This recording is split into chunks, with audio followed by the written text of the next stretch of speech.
steps into it. Pass is caught. Diggs! Sideline! Touchdown!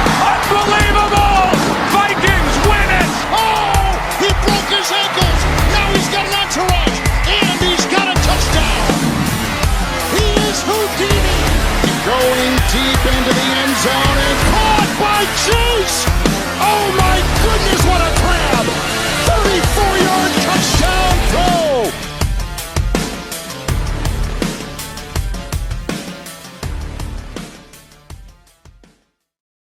What's up, everyone? Welcome to another episode of Dynasty Nation. We got a special episode here. We've got the GM of the saddest man himself, Mr. Bob Smith. What's going on, brother? What's up, Jim? A little under the weather here, but just like my team, man, put my best foot forward, and I'm here to compete. I'm here to win. I'm here to give everything I got. So the show must go on. Yeah, man. We got the co-host, Mr. Kev, here. What's going on? It's good, man. It's good. How we doing? We doing good? We have a good, solid week so far. Great.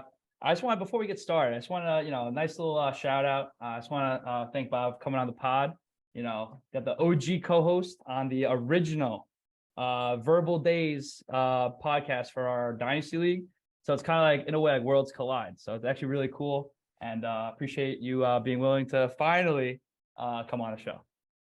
Yeah, man, I'm happy to be here. It's schedule finally eased up a bit, and yeah, I'm happy to be back, man. It's been a long time. There we go. Schedule eased up fucking off for the whole week. You All right, so let's jump right into it here. I guess I'll start us off here, Kev. But Bob, you started the season here projected, middle of the table probably from me and Kev. Maybe I think I had you a little bit on the lower side, but all that, you're currently sitting right at the bottom here, one win on the year. Just what's going on, man? What happened? Yeah, you know what it is, man? It's just I feel like last year I expected a lot more in my team. This year coming in, I expected to at least compete a little bit, not to be like a playoff team, but I thought, like you said, be middle of the pack. But it's just typical for me in fantasy. My players decide just to not pan out. And there's only so much you can do as the owner. So I decided to redirect my course, and I'm going down a different route now. Like I said, we're still competing hard. We're still putting our best players out there to try and win games. And that's not going to change as the year goes on. All right, so I'm just gonna follow up with that real quick. Best foot forward. All right, so that's interesting. So you claim you're not tanking. You've been heavily accused of that. Very Absolutely. Heavy. My integrity has come into question a bit. It has. So just to kind of elaborate, if you don't mind, if you could please explain your thought process on starting Zach Wilson consistently over guys like Dak Prescott and Aaron Rodgers when you still had him, and even the newly acquired Justin Fields. I would just be curious to hear why that could be. All right, see, so I've seen this being a big question in the league. When you actually go back and look, Aaron Rodgers, I mean, no one could fault me for not starting this guy. He's been atrocious, like absolutely terrible. Like Zach Wilson's been better than him. As crazy as that sounds, he really has. Dak was injured for like 6 weeks? I think 5, 6 weeks. So I didn't know what to expect from him. So I thought that would be a risky play. This past week, I thought Zach was just going to bounce back. Big divisional matchup. No one saw Justin Fields going for 50, like 49 points. 40-some points, yeah. No way. Like literally no one saw that coming. So I guess you could question that, but I feel like all three of them are a toss-up. Maybe now Dak is heating up, and he's maybe getting Odell Beckham. I know you like that one, don't you, Kev? No. I sure like that. I don't want to hear that. But yeah, no, that's my thought process with Zach Wilson. He's still a talented guy. I know Breece Hall going down. I figured he'd be throwing the ball more. But yeah, that's my thought process on that. Fair enough. Just a quick follow-up on that. Just, not only the quarterback situation, though, but one of your wide receivers, man. The people need to know. Elijah Moore, man. Oh. So he's asking for a trade. This guy's a scrub, man. I don't know what happened to him. We all the hype in the world and plummeting just like that after a single year. And you're still starting him over a guy like Deontay Johnson. So, I mean, to me, it's head scratching consistently every week. You're adamant on starting Elijah Moore still. So if you could just explain a little bit of that. This is another one, man. As a diehard Jets fan, it hurts my soul. It really does. Elijah Moore is extremely talented. It has nothing to do with his skill or talent. It's just solely the offensive game plan. And he's just not involved. And I thought after that whole debacle trade request, I thought I know they punished him for I think last week, and this week coming in, I was like, all right, there's no way they're not giving him this ball. And of course, again, not a single look, not even a look, not even a chance to catch the ball. And it's head scratching. But in my defense, man, my receiving core is kind of banged up, and all of them are pretty questionable quarterbacks. Like Christian Watson, man, this guy, oh my, he can't stay healthy. And Aaron Rodgers, like I said, terrible. So it's like it's kind of a toss up for all my receivers. And even if I did start someone else over him, like Josh Reynolds, come on, man, it's not much talent there right now for your boy. Yeah. Also your boy, Michael Thomas too. Thank you, Kevin. That guy. I was gonna get into that a little later. Yep. But carry on. Yes, so you did make a few trades this year, but one of them you trade for Najee Harris early in the season. He hasn't lived up to the expectations that many have had for him. But going forward, how do you feel about Najee long term? See, this is the thing I've been noticing a lot on this podcast. You guys have been absolutely torching me about this trade, like destroying me, wrecking me through the coals, everything. But it's year one, man. It's what, second year? Come on, he's older for a back. All right, Kevin, I don't want to hear that nonsense right now. I mean, he is. I'm sorry. Go watch the Steelers game. This team, the passing game is atrocious. They don't have a corner. You could stack the box every play. Their line is in shambles.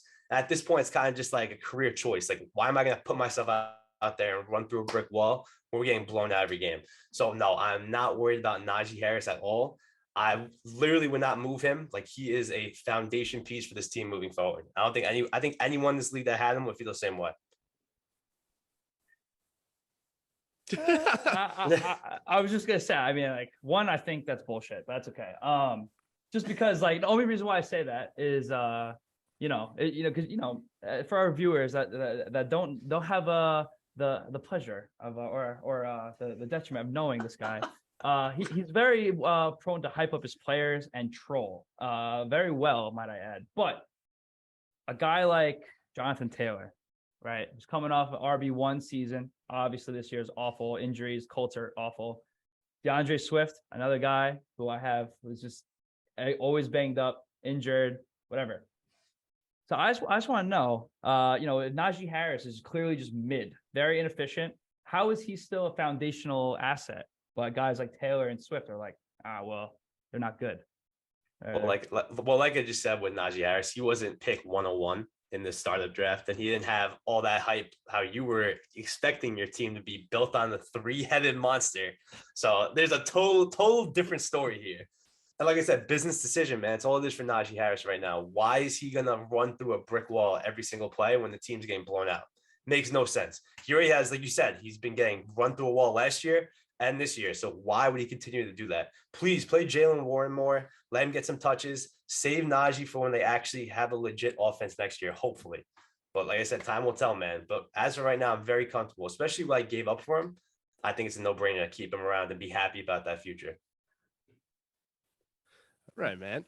So yeah, you traded for Mixon too, then trade him away last season. This is also a theme we've noticed. You trade for Eckler and trade Eckler away later in the year. So my main question here right now is, are you bad at targeting running backs, or is this just you reaping the benefits of the value? See, so that's the thing here with the flipping of the running backs, especially Mixon in this case, man. Like and this is another thing I want to get into real quick here. When I made that trade, I remember I was texting Mr. Jim privately about it, and not once did I say, "Oh, this makes me a competitor." I literally said, "Him and Andy are so far ahead. Even this trade will not put me in the hunt." And to hear Mr. Jim not defend me one time on this show, I was just staying quiet. I was hoping it was gonna come, but I'm here now to defend myself. So Kev, I was never said I was a competitor. I never said I was a contender. I knew that trade wasn't going to put me in the top tier this year, but I didn't realize how bad my team was actually going to fall to be. So that trade with Mixon, I'm happy Jimmy kind of bailed me out, as we'll probably get into in a little bit. But no, I wouldn't say I'm bad at acquiring running backs. Just when I see an opportunity to flip that asset when I'm not competing, why would I not take it? I guess the other part of my question for that would be more of, are you just too impatient to watch these guys, become fruitful parts of your team? With Eckler, maybe you could say that, but I still don't think having him around this past year would have really done anything. Like, maybe I would have won a couple more games, but that's not putting me in the freaking top of the leaderboards with you and Andy. It's just not. But with Mixon, like if the deal didn't come by that I thought was high value, I wouldn't have made that move. But like the deal that we made, I was like, wow, okay, like this is really good value. Both sides makes a lot of sense. And with myself, with my young team moving forward, 3 picks this upcoming draft, kind of a no-brainer. All right, so just because you touched on it, so be honest, man. Scale 1 to 10. You know, I mean, you just said, you know, you weren't actually thinking you would be a contender, but like you said you expect to be more competitive than you were. So Absolutely. on a scale 1 to 10, man, how tough of a pill was it to swallow that you know, that kind of in a way the trade you made to kind of go for it, and it also included 223 first. So yeah, we had 3, you had 5, and in the position you're in, I mean, be honest, man. Like, come on, that's tough. You're right about that. The way I look about that though now, especially, man, getting Justin Fields, who looks like with Superflex coming up, I don't think I traded Jimmy and Richie's pick in that deal. I mean, you could say maybe Bryce Young, CJ Stroud make it as far as they're going to fall, because Jimmy's going to be a late pick, and Richie looks along the same way. He's going to be late as well. Yeah, he's ascending for sure. Yeah, that's what I'm saying. He's ascending. So at the time, yeah, it looked like Richie was going to be like a basement dweller. But but with Fields, Pitts, I mean, come on. I don't know if you're going to be able to get that value, even in this upcoming draft, man. Like, you kind of know what they are, what they're going to be. So it doesn't hurt too much after I made that trade with Jimmy. That's fair. Yeah, so touching on that trade that we did make, out of the package you got, you know, Kyle Pitts, Justin Fields, Michael Carter, and the picks. Of the players, though, which one are you most excited about? Jim, I gotta be honest, man, I didn't see this coming, but Justin Fields, man, this guy is my goodness. He talk about like a gem. This guy looks like Superflex coming up. I mean, the sky's the limit. And look what he's doing this with, like Montgomery. Herbert's talented. And then he's got Claypool first week, and then Darnell Mooney. I mean, if they get him weapons with that offense, and he's only going to get better. Like, it looks like he's putting in that work. Strong kid. The sky's the limit. So I have to go with him, to be honest with you. Oh boy, how the turntables. I gotta say, man. I gotta say really quick, Jim. Like, so low key, I think you're a prisoner of the moment, but that's okay. That's okay. I still think Kyle Pitts is like by far the true gem you got in that trade. And like, yes, like this season's been awful. Just the Falcons are not good. Mariota doesn't throw the ball. Like, Drake London had a great start. What has he done lately? Absolutely nothing. Do we think Drake London is bad? No. Kyle Pitts, I think he's definitely, in my opinion, better than Drake London as an overall talent. Drake London's great. But we'll see, man. At the end of the day, they got to put up the points. I get it. And he does play quarterback. So yeah, super flex. I totally get it. But I think eventually, maybe even as soon as a year from now, before Superflex comes around, you're going to change your tune and be like, yo, I can't believe I have Kyle Pitts. Like, Justin Fields is nice, but Kyle Pitts is that guy. It's tough. Absolutely. It's not like I'm just like writing off Kyle Pitts. And I love Michael Carter too, as you know, Kev. Like, I'm a huge Michael Carter guy. I know with Breece Hall being there, he's not going to be like the workhorse and stuff, but he's still like, he could fit. If one of my players goes down in the future, he's a great piece to have as like a flex. He's going to put up, I feel like, a consistent 10 points a week. So, I mean, overall, the trade really, I think, worked out great for both sides. I agree. Just to defend myself a little bit there, you know, on the Justin Fields part, I just want to say I kept myself very quiet about Justin Fields while you guys all talked your shit in the group me about how terrible he is. I just stayed quiet, man. I knew it was coming. I believed in Justin Fields, so getting rid of him wasn't easy. It wasn't just like a shoe-in piece to like, oh, I got to get Joe Mixon, so here, take Justin Fields. Like, it was not the easiest thing to move. I mean, you can ask Bob coming up to when we finally pulled the trade. I said, oh, well, how about, you know, what do you think about Fields or Pickett? Who do you like better? And then, like, do you even want to do this quarterback flip? Like, is it really necessary? And he was like, yeah, like, it kind of is necessary. I was like, all right, like, I get it. But yeah, to Kyle Pitts' point too, I do think he is really good. I've been saying that. There's no way, like, but it's just the hard part for me, like, to get what I wanted now. There's only like 2 or 3 teams that truly valued him at what I thought he was valued. And that was probably the 2 of you, which, I mean, Kev, we didn't really have any trade talks, and Richie. Richie was the only other one who really wanted Kyle Pitts, and it just couldn't work out because he didn't have a piece that I wanted, and we couldn't get something to work together to get Josh Jacobs from Carmine that I wanted either. Yeah. Yeah, no, absolutely. So I was gonna say too, like with for the fans out there, it's like me and Jimmy were talking about this for like all day. Like this wasn't just a thing that occurred. Like we kind of tested the waters a little bit, I think, like a couple days prior, and then things started to heat up once I think Monday night came around, and we were just waiting for like the game to finish, and it was like Michael Carter was like a late, not throwing, but like I was working to get him in. Jimmy was not just giving away Justin Fields, but like it was a long negotiation process. I believe it, man. Yeah, I Yeah. mean, at the end of the day, like Justin Fields is still really young. I mean, Mhm. I will just say I do believe you, Jim. I do definitely believe you. Like obviously it wasn't easy.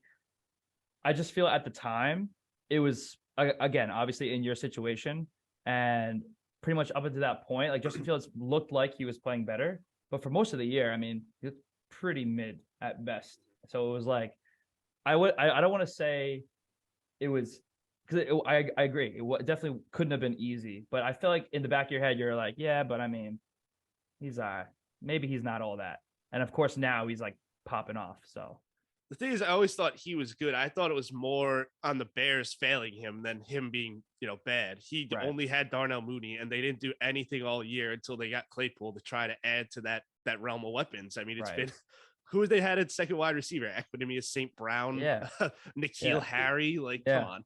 I mean, but even before the Claypool trade, like I feel like Fields was like starting to like actually Yeah, look like a quarterback. starting and to I was pick it like, up. yeah. Mhm. So, The Bob. athletic ability too is crazy. Oh yeah, and with Crazy. the rushing upside for just fantasy Mhm. quarterbacks, like that's a game breaker. Yeah.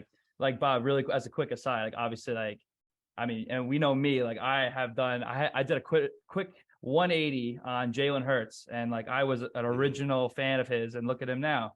I mean, Yeah. hey, I had him on my team at one point, and maybe if I just stuck to my guns and I held firm, I mean, I'd be in a different situation right now. Who knows?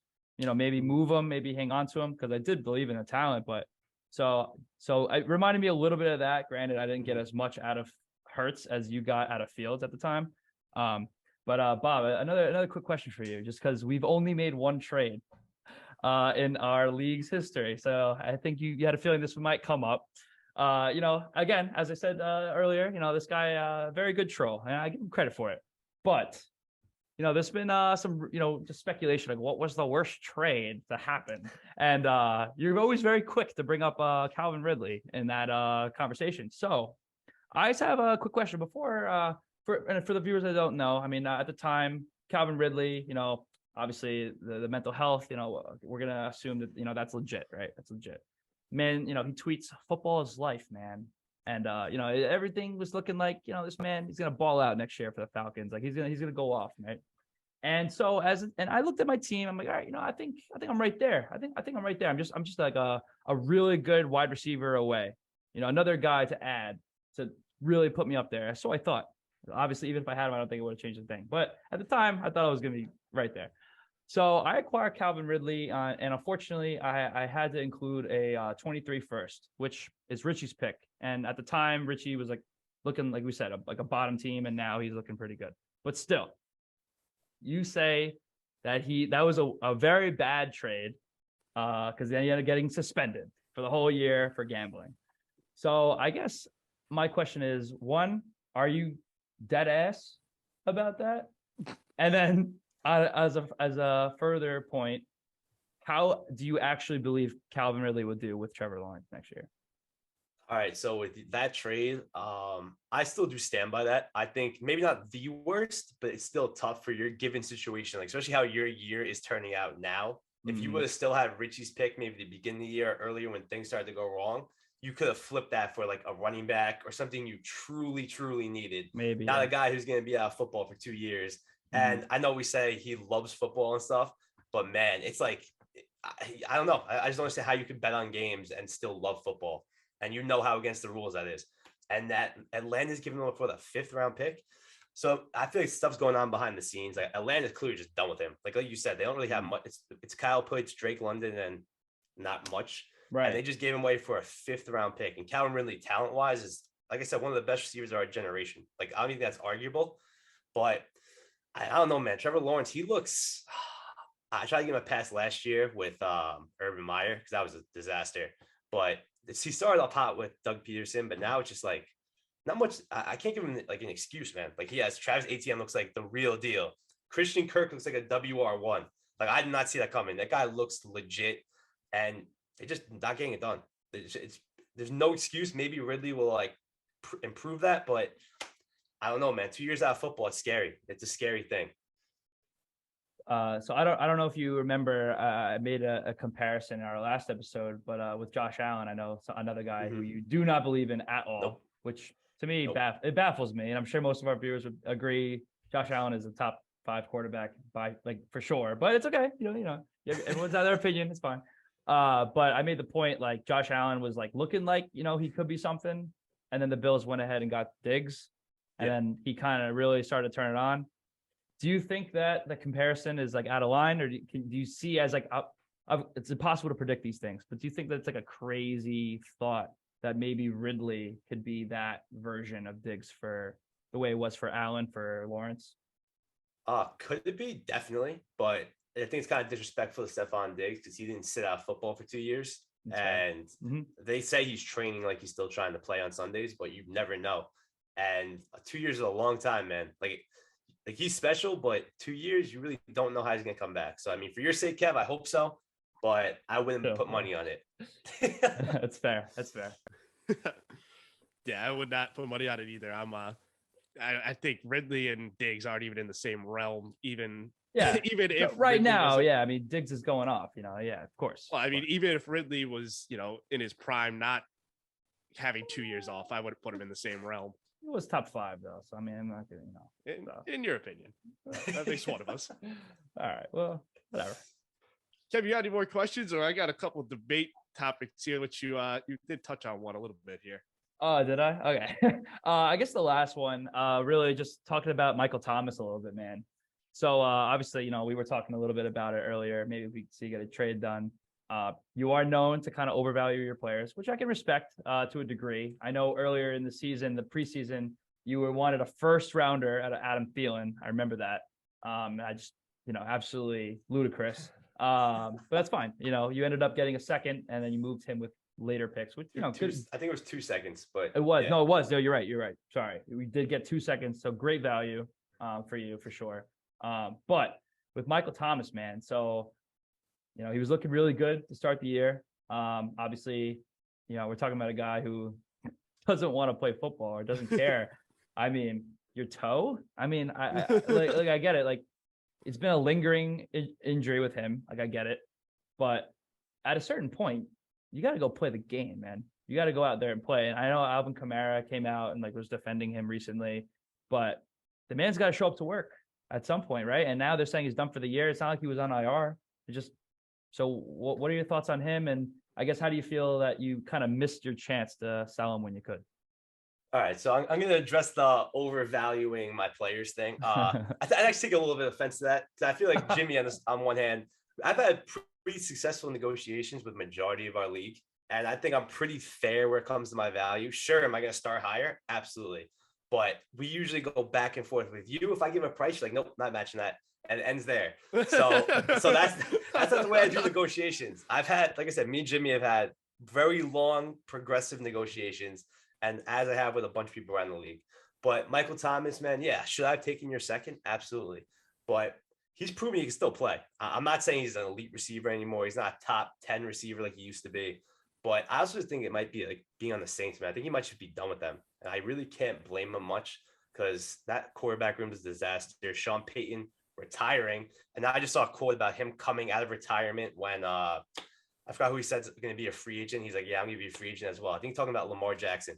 So clearly he wanted out of New Orleans as well. So I just feel like it's a bad juju over there. Like, once he gets out of New Orleans, or if they cut him, hopefully this year, I think he will start coming back to being at least a decent option. But right now, you're right. It looks like he does not want to play football. And I can't defend him much on that. Yeah, not at all, man. I mean, this guy, like, you can't even get him on the field in the past 2.5 years. No. Brutal. All right, so with that, I do have a couple debate topics here, try to get you guys going a little bit here. Oh boy. All I gotta say is, it's my turn. That's it. Sorry. It's literally gonna be first take with 2 skips over here. So oh man.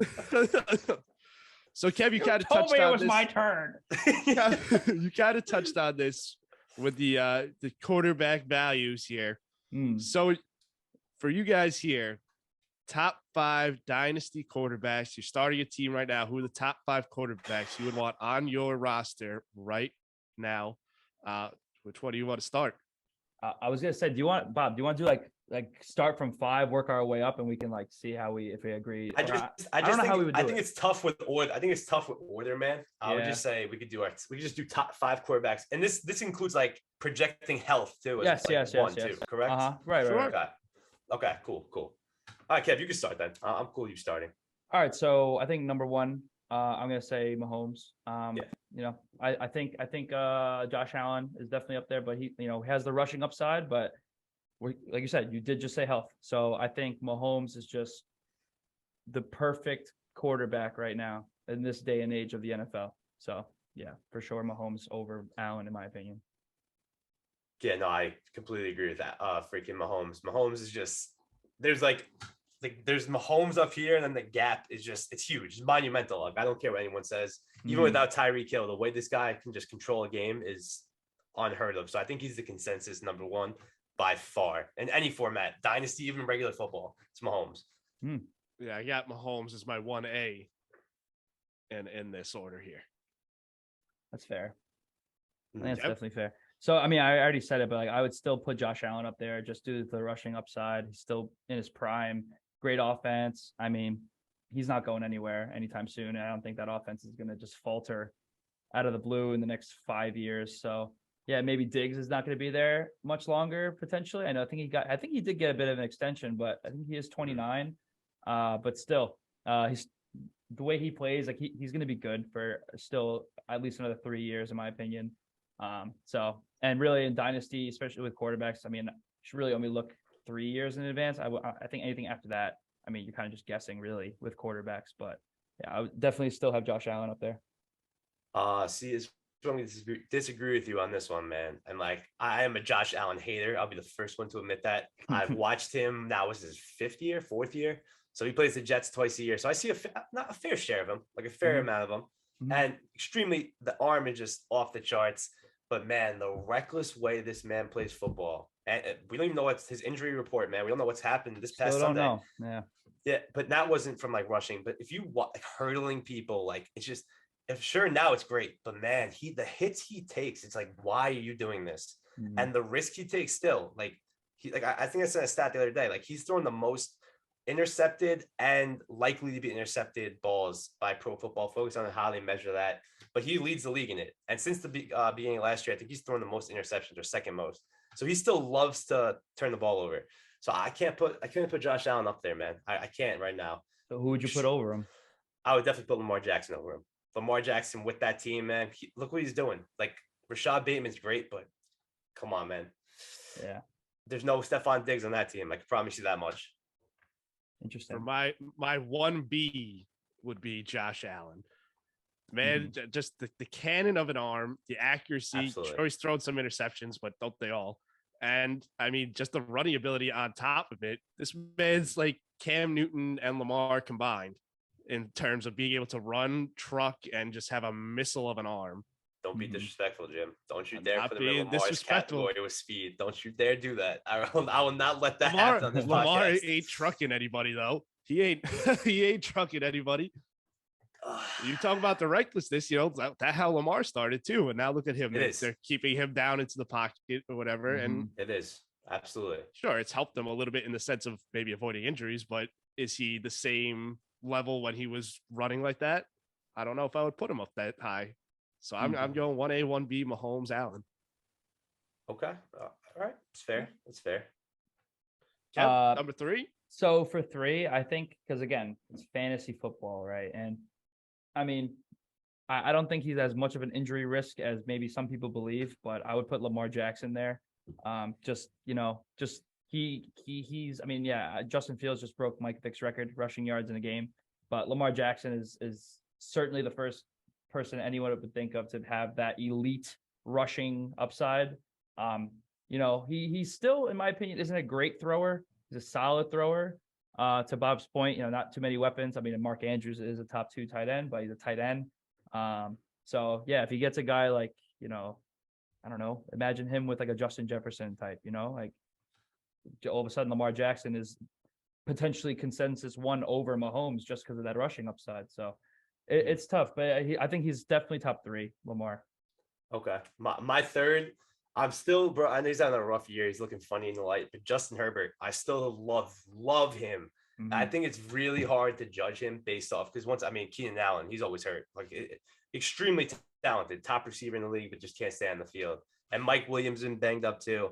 And just something about the Chargers, man. It's always like last year too, supposed to be like a Super Bowl contender. And it doesn't come. I'm not putting that all on Justin Herbert. The talent's there. Mm-hmm. He's proved a lot of people wrong. And moving forward, he's still in my top 3 easily. Yeah. So number 3 for me, I got Jalen Hurts at number 3.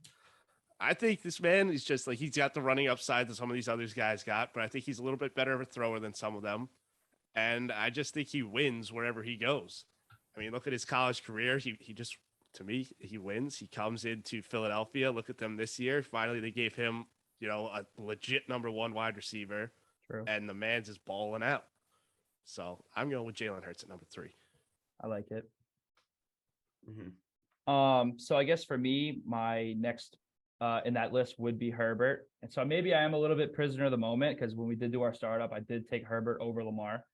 Main reason for that is really just, yes, the rushing upside. I feel like it is great. And it is a fantasy football at the end of the day, but still I do trust the talent, obviously.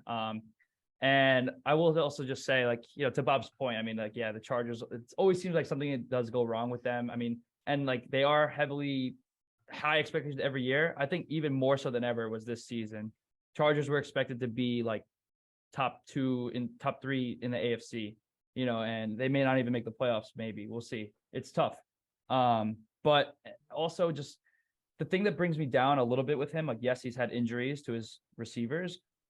At the end of the day, like great quarterbacks, especially in their prime, they kind of do overcome.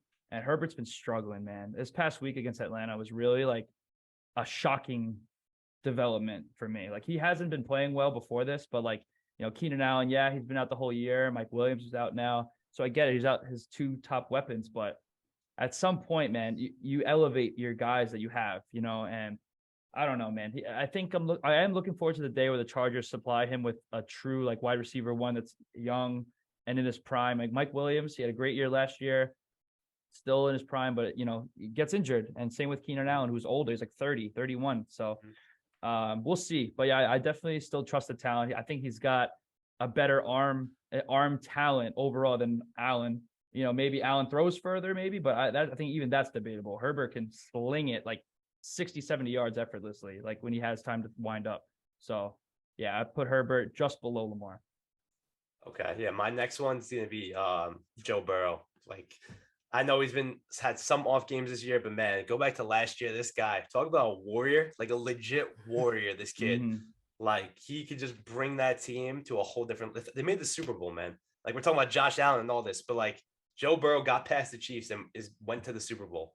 Like, crazy. This kid, he's a gamer, man. Look at LSU his senior year. Like, I think it's an easy top 5 choice. So Joe Burrow's my number 4. Yep, me too. Got Joe Burrow at number 4. Just think he's too good of a quarterback, man. He just throws the ball pretty accurately. Sure, he doesn't have the running upside that some of these other guys have, but like you said, man, he just finds ways to win games and get out of trouble and just make smart decisions with the football. And overall, it's just a really solid quarterback. And he has wheels too, man. He does. He uses it not as much as these other guys, but he can use it. Mm-hmm. Yeah.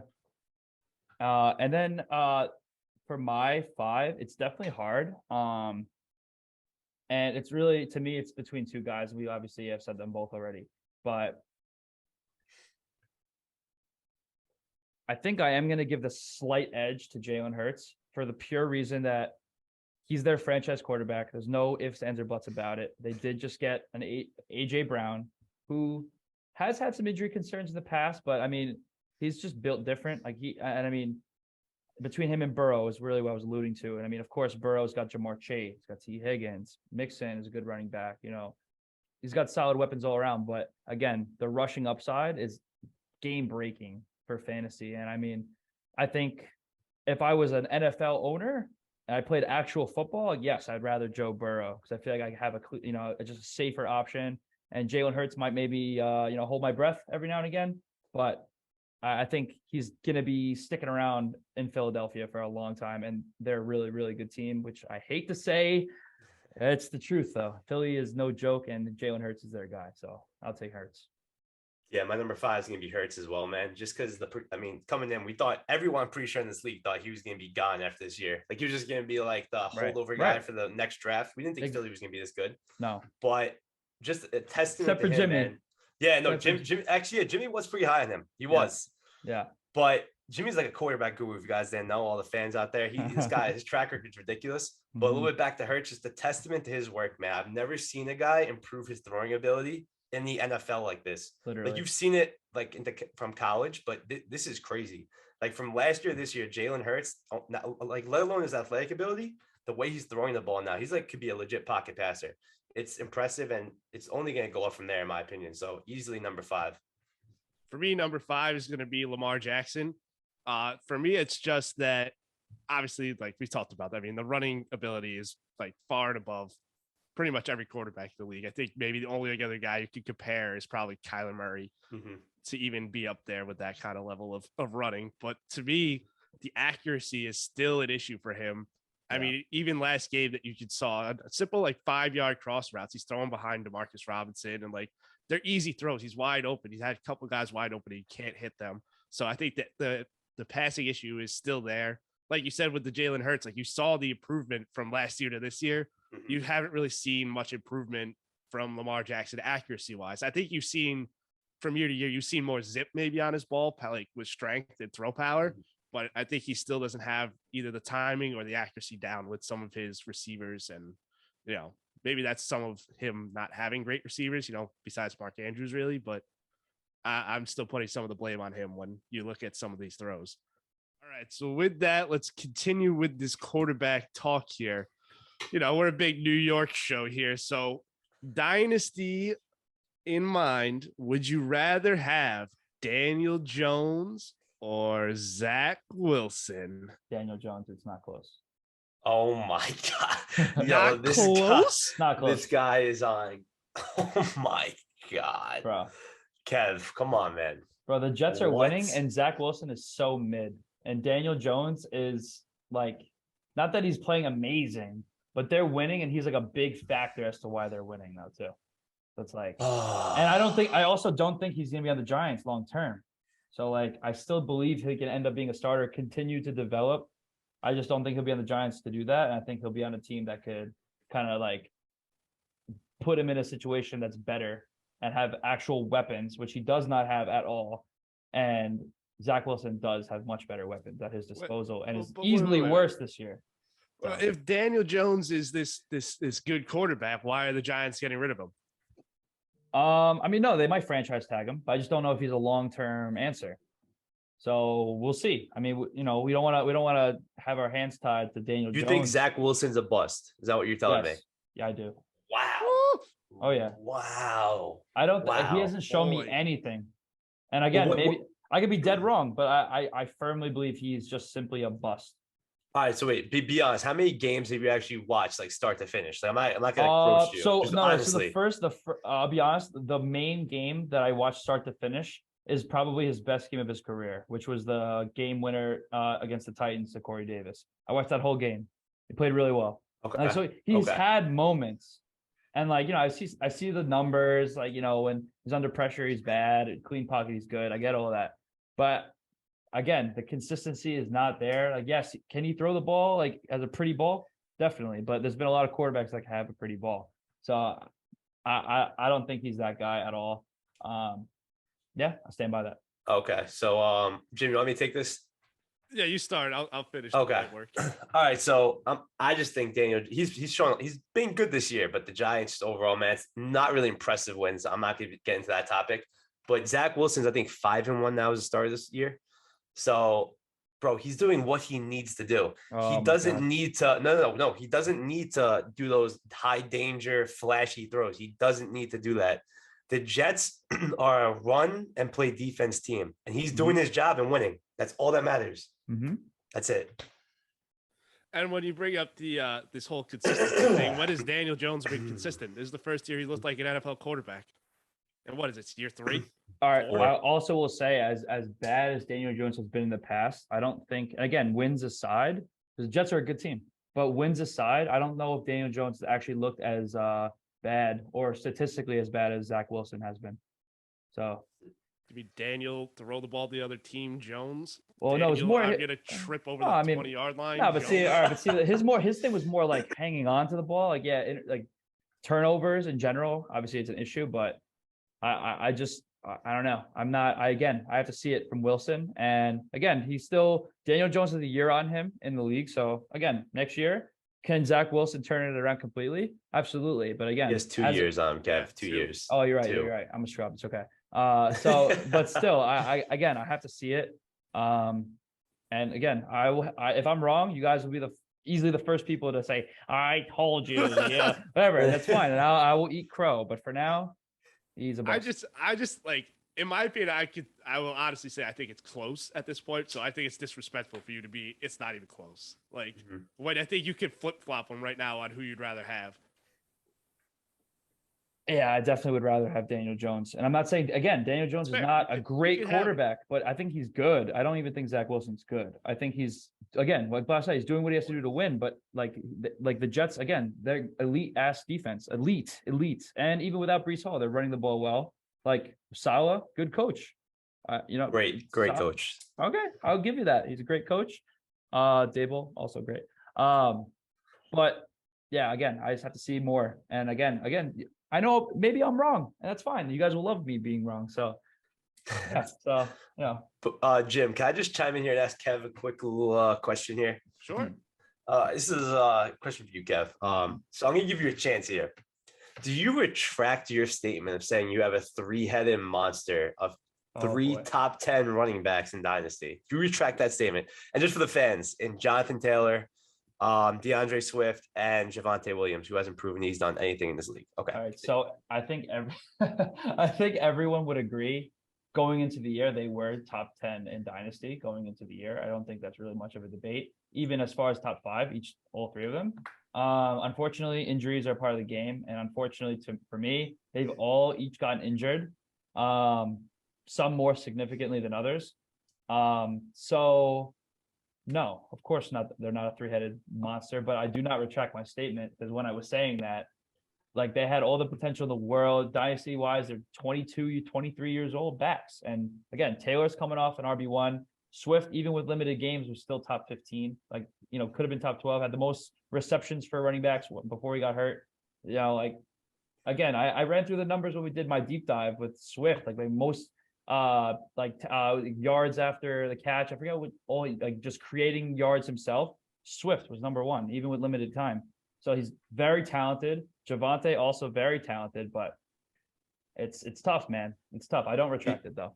And do you think this is just like a slight like bump in the road, or do you think this is going to be a thing for all 3 of them? They're just going to fall off from here. I gotta be honest, bro. I think Jonathan Taylor, bro. I think he's never going to see those numbers like he did last year. If I'm being completely honest with you. It's possible. I definitely trust in the talent of what he is. I still believe him to be a good running back, great running back. Just this year has been really, really tough, and the whole team has been bad. I'll give him a pass. If we have this again next year, then maybe I'll agree with you. The only player I could say that about right now is honestly Javonte, because he's got a really brutal surgery. He had a really brutal surgery. No nerve damage, I remember reading, but still, like, that's going to take a long time to recover. Was definitely worse than Breece Hall's injury. Yeah, I don't know, man. It's tough to say. You can't predict injuries and the recovery from them. But yeah, if I'm going to, even with Swift being inconsistent and banged up, I still think he's a great talent. Obviously his value is nothing right now, which is fine. I still believe in him. But time will tell, man. Definitely time will tell. That's all I'd say. And just real quick for the fans, I'm not laughing or smiling over injuries. It just looking at this guy right now, defeated and down. You don't understand how much I love it. It truly makes my night. And just seeing that face, Kev, I hate to see it, but at the same time, I love it. Well, so please just Continue in the misery. Seriously. All right. So continue, Jim. the same guy that was back-to-back lottery teams 2 years in a row. Good. All right. Go ahead, Jim. All right. So since we're on the topic of running backs, let's why don't we quickly go through our list, top 5 dynasty running backs right now. Fucking mess. After we go through it, we'll comment quick about thoughts on it, I guess. So who wants to go first? Let's have Bob go first this time. I'm curious. No order specifically. If you want. Order's tough, I feel like, with running All backs right, so just right throw now. top 5. No matter what your order is. I'm gonna go Saquon. I'm gonna throw Brees Hall in there. Wow. Man, age is tough though here, man. I'm gonna put McCaffrey top 5 still, man. He's an animal. I think he's still got 3 more years left. I can't think of 2 more off the top of my head, to be honest with you. So anyone else want to take it away? Do we all agree on those 3 though? I have those 3 in my top 5. I think Brees Hall can make a case. I mean, obviously, he tore his ACL. He did have some other damage going on there, but yeah, he showed talent. I just think coming off an injury, I feel like it's a little crazy to put him over Jonathan Taylor when Jonathan Taylor's already done it for a full year and was RB1. So I definitely disagree with that. But Brees Hall's looked great. But now, again, devastating injury. So I don't know if I can be so confident he's top 5 right now, given that he has to come back. I think McCaffrey deserves to be up there just because when you have him on your team, he's going to put up monster numbers and he's great. Injuries have obviously been a factor with him, but they have never been career threatening. They've always just been like annoying to deal with, really. So I can agree with that. Honestly, like another name that like pops in my head. I mean, honestly, like again, he is older, but like Eckler, he's kind of similar in that McCaffrey type where it's like he's gonna put up numbers, phenomenal receiving back. They typically last a little longer. I don't think he's had really that many injuries in his career. Correct me if I'm wrong. I don't think it's been anything crazy. I think it's just nagging. I think it's just nagging. Yeah. Nothing like hamstring or whatever. Yeah, whatever. How do you feel about Derrick Henry though, Kev? Still think this is last year? So I was talking to Andrew about this actually recently. No, I don't. I think Derrick Henry is honestly just an outlier, kind of like how Brady with the quarterbacks. Like, yeah, he's I look at him as kind of like a LaDainian Tomlinson type in terms of like where LaDainian Tomlinson was still elite, like into his 30s. I see Derrick Henry being in that same kind of trajectory and being a no doubt first ballot Hall of Fame running back when it's all said and done. And he's just different. So you could make the case he's top 5 if you're thinking of a shorter span for Dynasty. I probably wouldn't though, just because he is like 29, 28, whatever he is. He's very old for a running back. But he's definitely gonna be steady value. But I'm gonna prefer the younger guys, and I'll take Swift over him for Dynasty. So yeah, my top 5 I have McCaffrey, Jonathan Taylor, Saquon, Brees, and Kenneth Walker. Yeah, I'm so sorry. Saquon. I'm so sorry. Saquon over Swift for sure. Oh, I thought you just meant Swift over Henry. I didn't think you meant Swift in your top 5. Oh, yeah. No, I think Swift still might be top 5, but I definitely am putting Saquon like top 2. Sorry. Over McCaffrey. Sorry. Sold.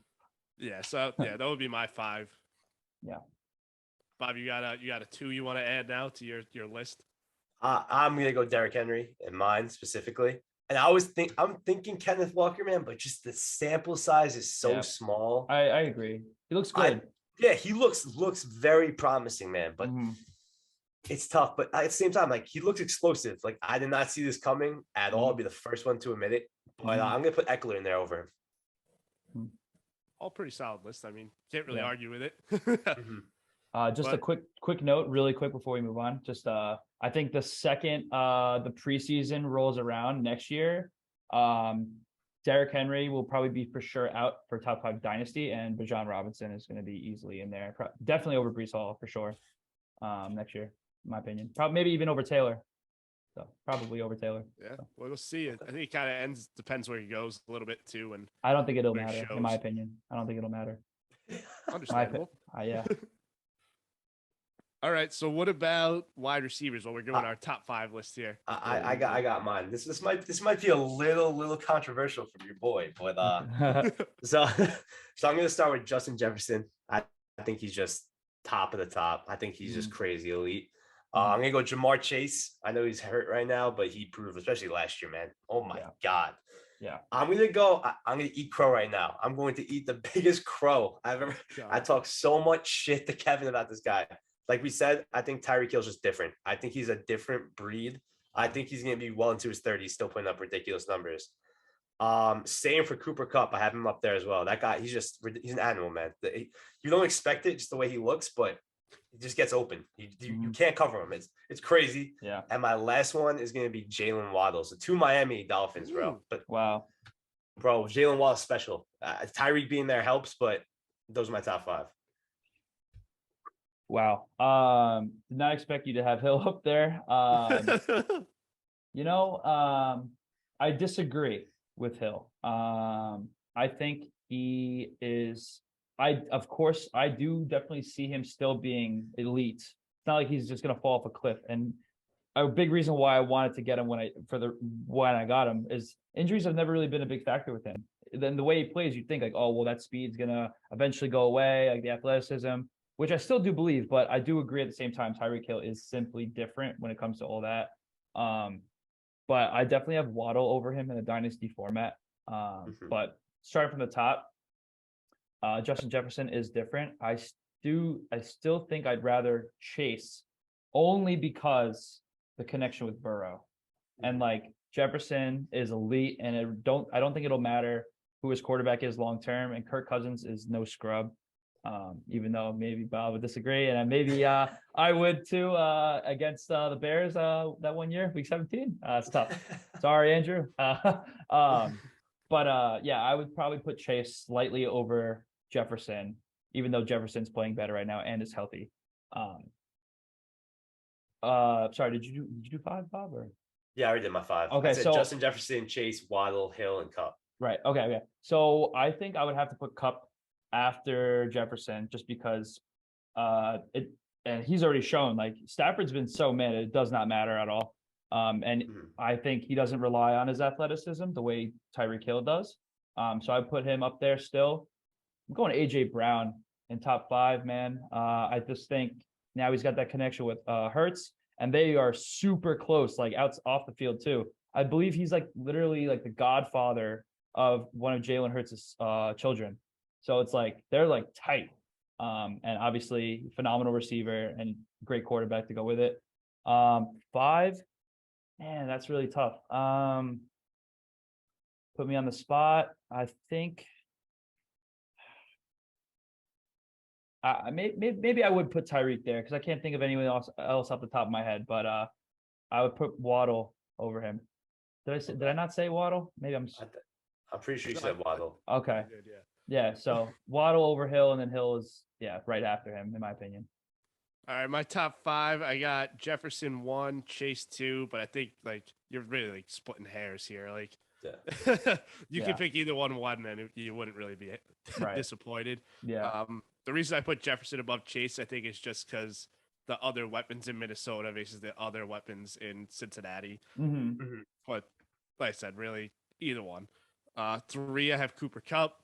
4, Tyreek Hill, and 5, AJ Brown. Cool. Okay.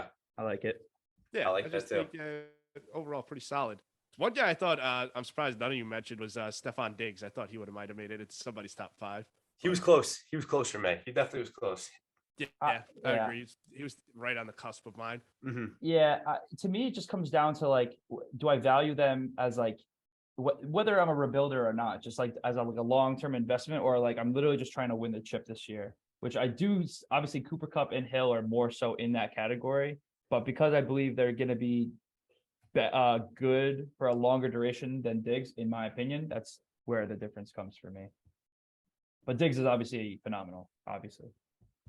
All right, another episode in the books. I think a pretty solid interview. Thanks for joining us, Bob, as always. Yeah, no, I appreciate it, man. I just want to say one quick thing before I sign off here. So for all the haters out there, especially you, Kevin, we're all in on 23. So after this offseason, after we continue to compete and hopefully not get the top pick because we want to be winning games right now, I just want to say my revenge tour starts next year. And it's not your revenge tour, it's my revenge tour. And I'll be back better than ever. So keep doubting me. But the wins are going to start flowing next year, boys. So thank you for having me. It's a pleasure. And Kevin, keep losing. Have a nice night, guys. One last question while we still have you just came to my mind. Oh, boy. Just while we're here, since you're obviously at the bottom of the standings, who are the 4 teams making the playoffs in our league this year? It's going to be, well, obviously you and Andrew are just shoo-ins, bro. Like you guys are easily going to be it's going to be a championship game, you guys. So the other two, like the participation trophies for 3 and 4, I'm going to go with, I think DeVito's got that championship pedigree. As much as it hurts my soul to say this, number 4 is going to be Mr. Richie Morrison. And I'm going to have to hear this guy talk for probably all offseason. Actually gets smoked in round 1. But I think Richie's going to sneak in there. I think Alexi is just, he's afraid to make that move, man. Jimmy, I give you props for making that trade and going all in. But Alexi, man, you got to do something, man. Your team, and Leonard Fournette's a little upset here in Tampa Bay now, man. So that running back room's getting a little funny to look at. And yeah, Kevin, you're not even sniffing the playoffs. So definitely not you. All right. Yeah, I'm just shocked he's not going all in. He got Hill, but yeah, he hasn't won a game since. So yikes. Yep. But boys, I appreciate it like always. It's been fun. Thank you for joining us, and we'll see you guys in the next episode. Peace.